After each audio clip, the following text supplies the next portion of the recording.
आत्मा में ही रमण करने वाले श्री व्यास नंदन श्री सुखदेव मुनि भगवान महाराज परीक्षित को ये कथा सुना रहे हैं। महाराज परीक्षित का एक ही प्रश्न है कि म्रियमाणम किम कर्तव्यम, कि जिसका अंत समय सन्निकट हो उसे क्या करना चाहिए।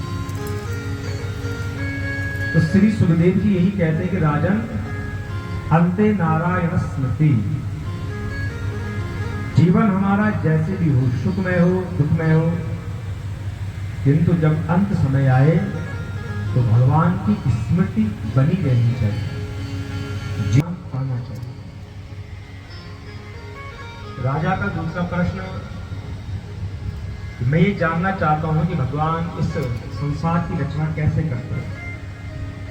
यही प्रश्न नारद जी ब्रह्मा जी से पूछते हैं, यही प्रश्न विदुर जी मैत्री जी से भी पूछते हैं। और सुंदर सभी सृष्टि का अच्छे ढंग से वर्णन करते हैं और महाराज परीक्षित को समझाते हैं। सोचें, जिस परमात्मा की इतनी सुंदर ये सृष्टि है तो वो कितना सुंदर होगा। जिसने इस संसार को रचा है वो हरने वाला। जिस प्रकार भगवान कपिलदेव जी मां देवहूति का जितना भी मोह ममता सब दूर करते हैं। अब मैत्री जी कहते हैं, विदुर जी स्वयं हुआ मनु और उनकी महारानी शत्रुपा से उनकी दूसरी कन्या जिनका नाम आकुति है, तो आकुति का विवाह होता है रुचि प्रजापति के साथ। आकुति मृतये प्रदातपि भातृमतीं नृपा पुत्रिका धर्ममाश्रित्य शतरूपानुमोदिता। यद्यपि आकुति जी के बड़े भाई थे उत्तानपाद और प्रियव्रत, तो फिर भी सती से उनका विवाह होता है पुत्रिका धर्म के आधार पर।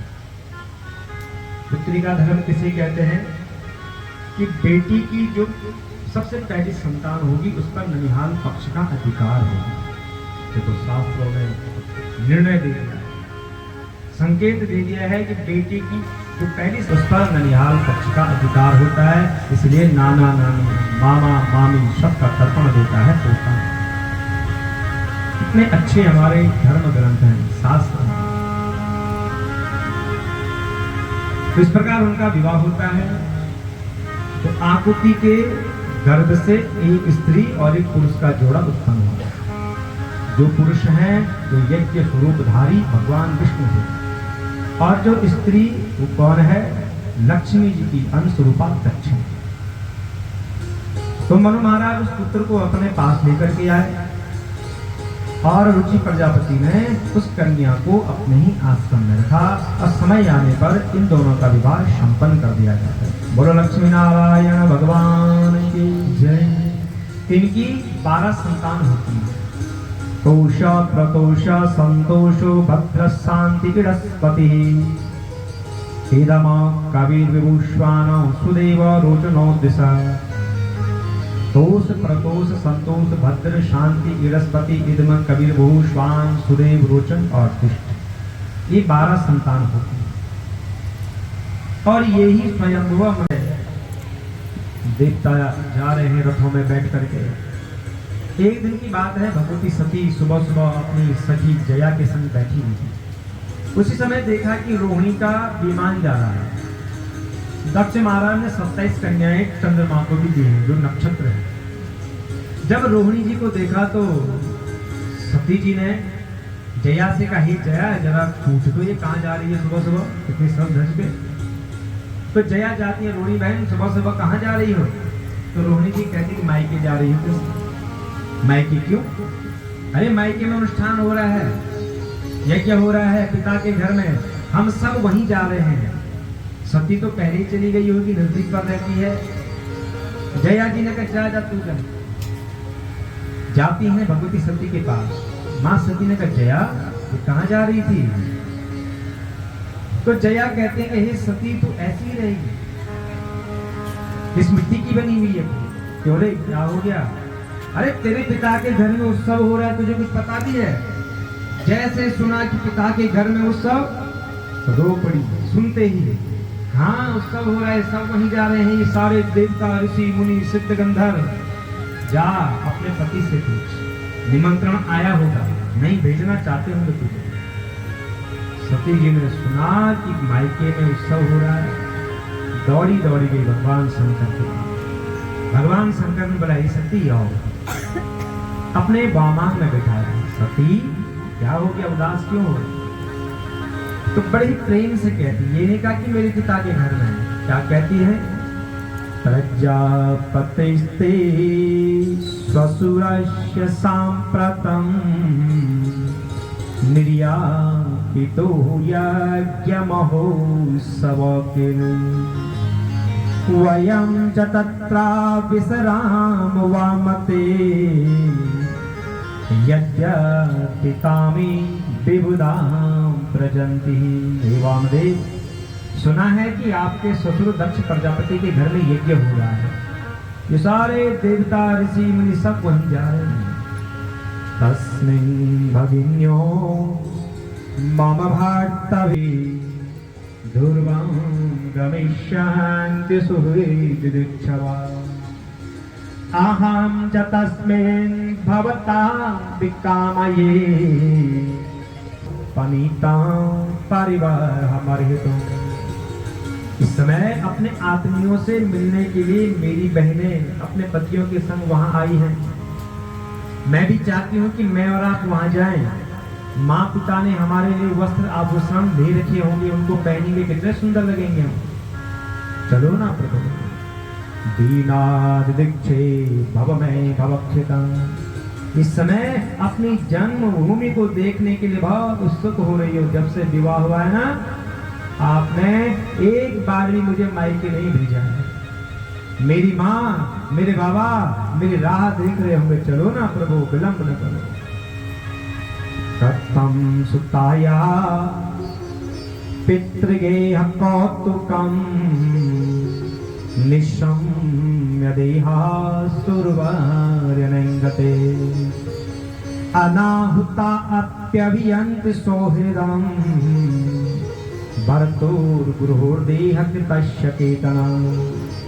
प्रभु, आपको क्या पता है पिता क्या होते हैं, माँ क्या होती है? आपके तो है ही नहीं। अगर आपके माँ पिता होते ना तो आपको पता चलता। जब बेटी को पता चलता है कि पिता के घर में उत्सव हो रहा है तो सुनते ही छटपटाने लगते हैं कि कब जाऊंगी मैं। हमें भी तो निमंत्रण आया होगा। हृदय से लगाना तो दूर, प्रेम से बात भी नहीं कर रहे हो, बड़ी बड़ी आंखों से देख रहे हैं कि कहीं इसका पति तो नहीं आया इसके साथ। भगवती सती ने देखा कि पिता के व्यवहार में कैसा परिवर्तन आ गया है। जो पिता दूर से मुझे देखते थे, दौड़े दौड़े आते थे, मुझे अपनी गोद में बिठाते थे, आज क्या हो गया पिता को? उसी समय भगवती ने चारों ओर जैसे दृष्टि दौड़ाई, जैसे ही चारों ओर देखा, सबके लिए स्थान है, सभी देवताओं का स्थान है, केवल भगवान शंकर का स्थान नहीं दिया गया है। बड़ी क्रोधित हो गई जगदम्बा। इतना क्रोध है कि मानो कि संसार को ही भस्म कर डाले। लड़खड़ाती हुई वाणी से कहती है, नय्य लोके सतिसायना प्रिया तथा प्रियो देहवितां प्रियात्मना तस्मिन् समस्तात्मनि मुक्तवैरके हृते भवन्तं कथमं प्रतीपये।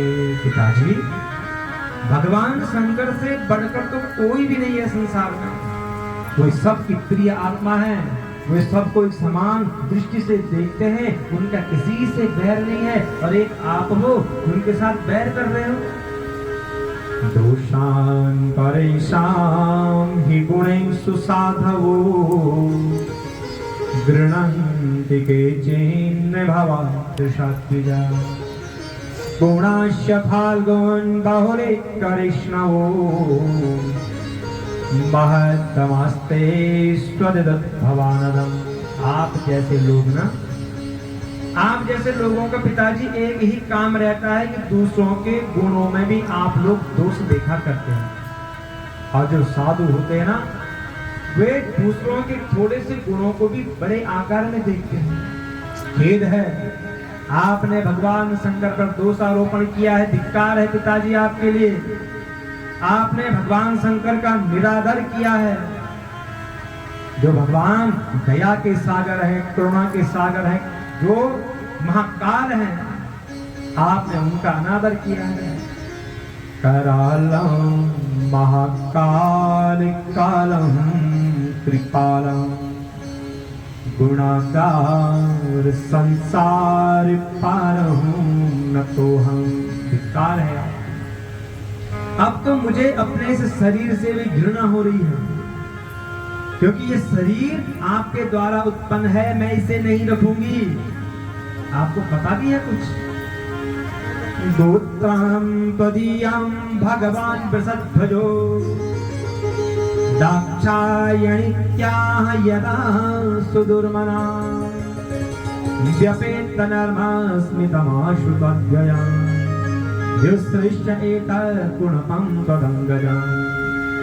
भगवान शंकर मुझे सती नहीं कहते हैं, दाक्षायणी कहते हैं, आपको सम्मान देते हैं। और अगर मैं अब कैलाश जाऊंगी, वे मुझे दाक्षायणी कहेंगे, मुझे अच्छा नहीं लगेगा। ये शरीर अब मेरे लिए समतुल्य है, मैं इसका परित्याग कर दूंगी। इतना कह करके भगवती सती मौन हो गई। उत्तर दिशा की भूमि पर बैठती हैं, आचमन करती हैं, पीला वस्त्र ओढ़ा, सारे ध्यान भुला दिए। केवल एक ही ध्यान है, भगवान शंकर के चरणों को अपने हृदय में रख दिया। हे प्रभु क्षमा करना, मैंने आपकी बात पर विश्वास नहीं किया था, मुझे क्षमा करना प्रभु। और यही मांगा, सती मारत सनवारो मांगा, सती मरत हरि सनवारो मांगा, सती मारत हरि सनवारो मांगा, सती मारत हरि सनवारो मांगा। जन्म जन्म सेवा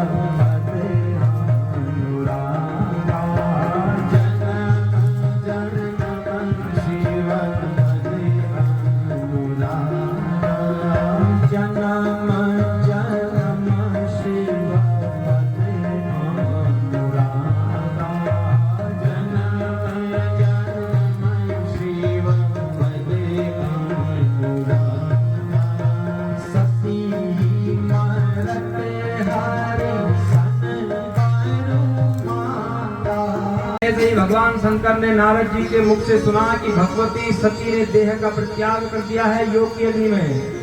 भयंकर क्रोध भगवान शंकर, मानो कि पूरे संसार को ही आज भस्म कर डाले। तुरंत एक जटा उखाड़ी, धरती पर पटकी, वहां से तुरंत वीरभद्र प्रकट हो गए। बोलो वीरभद्र भगवान की जय। हाथ जोड़ करके कहते हैं, तम किम करो मिति गृणांत महा।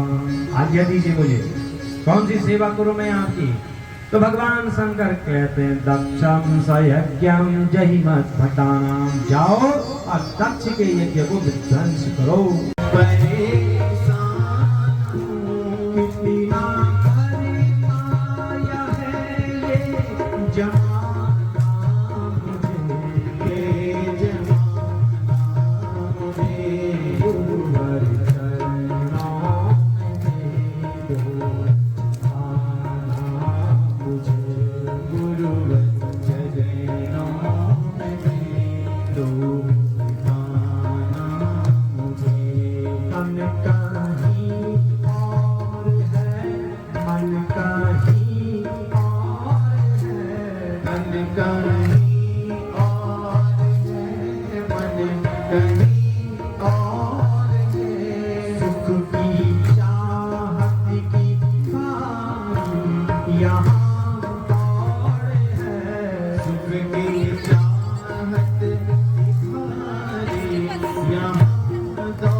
इस समंदर में अपना